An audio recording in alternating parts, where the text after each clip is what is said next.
இன்றைக்கு நாங்கள் என்னத்தை பற்றி பார்க்க போகிறோம் என்றால் மனிதர்களுக்கு ஒரு பெரிய ஆபத்து என்று ஆராய்ச்சியாளர்கள் சொல்லியிருக்கார். அது என்ன ஆபத்துன்னு தான் நாங்கள் இன்றைக்கு பார்க்க போகிறோம்.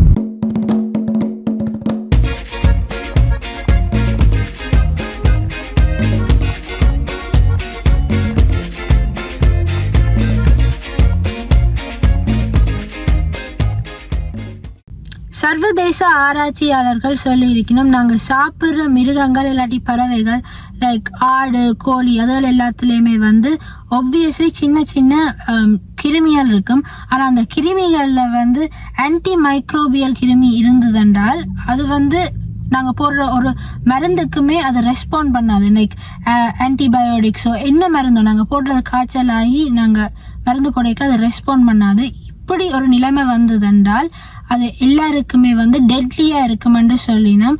இது மோஸ்ட்லி சவுத் ஈஸ்ட் ஏஷியன் கண்ட்ரீஸில் தான் தொடங்கும், அங்கே தான் கூட இருக்குமென்று சொல்லினோம். சவுத் ஈஸ்ட் ஏஷியன் கண்ட்ரீஸ்ன்றா மலேசியா, சிங்கப்பூர் அப்படி கண்ட்ரீஸ். ஆனால் ஏஷியா முழுக்க பரவும், வேர்ல்டு முழுக்கவே பரவும். ஆனால் ஏஷியா எஸ்பெஷலி சவுத் ஈஸ்ட் ஏஷியாவில் தான் இது பெருசாக அஃபெக்ட் பண்ணுமென்று சொல்லியிருக்கிறோம். ஆஸ்திரேலியாவில் இருக்கிற ராயல் மெல்பர்ன் இன்ஸ்டிடியூட் ஆஃப் டெக்னாலஜின்ற பயோசயின்ஸ் அண்ட் ஃபுட் டெக்னாலஜின்ற அசோசியேட் டீன் சொல்லியிருக்கிறார். இப்படி ஒரு ஆன்டி மைக்ரோபியல் ரெசிஸ்டன்ஸாலேயே ஒரு பேண்டமிக் வாரத்துக்காக வெயிட் பண்ணி கொண்டு இருக்குதுண்டு. இப்படி அந்த ஒரு சிச்சுவேஷன் வந்ததுண்டா ஆன்டிபயோட்டிக்ஸ் கடையெல்லாம் கிடைக்காது, அப்படி ஒரு நிலைமை வரும் என்று சொல்லியிருக்கிறார். அப்படி ஒரு நிலைமை வந்ததென்றால் ஆன்டிபயோட்டிக்ஸ் ட்ரீட் பண்ணக்கூடிய இன்ஃபெக்ஷன்ஸுக்குமே ஆன்டிபயோட்டிக்ஸ் வாங்க இல்லாமல் இருக்கும். அப்போ அப்படி ஒரு நிலைமை ஒரு பேட் சிச்சுவேஷன் நடக்கும் என்று சொல்லியிருக்கிறார்.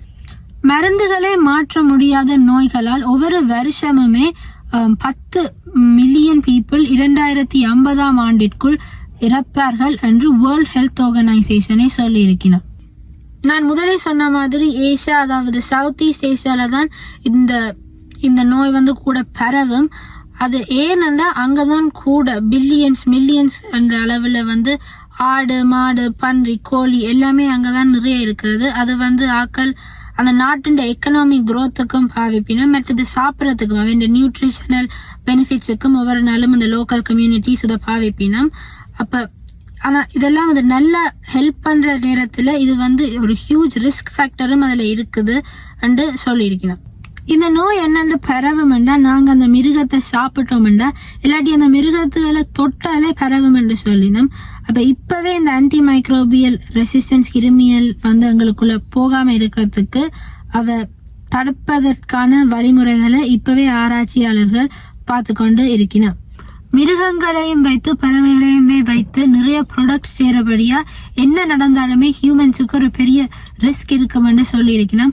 இதுக்கு நாங்கள் உண்மையாகவே ஒன்றும் செய்ய இயலாது தான். நாங்கள் இது எல்லாத்தையுமே தெரிஞ்சு வச்சுக்கொண்டு அவை இன்னும் ஒரு சொல்யூஷன் தருவினோம் என்று ஹோப் பண்ணி கொண்டு தான் இருப்போம்.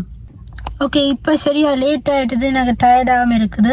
அப்போ வீட்டை போகிறேன். இப்போ பபிள் டீ கடையில் இப்போ வாங்கினான் தாய் மேங்கோ ஃப்ளேவர் சம்திங், அது என்னமோ மேங்கோ ஃப்ளேவர்டாக இருக்குது, அதை நான் பிடிக்கும். அப்போ அதை வாங்கினான்.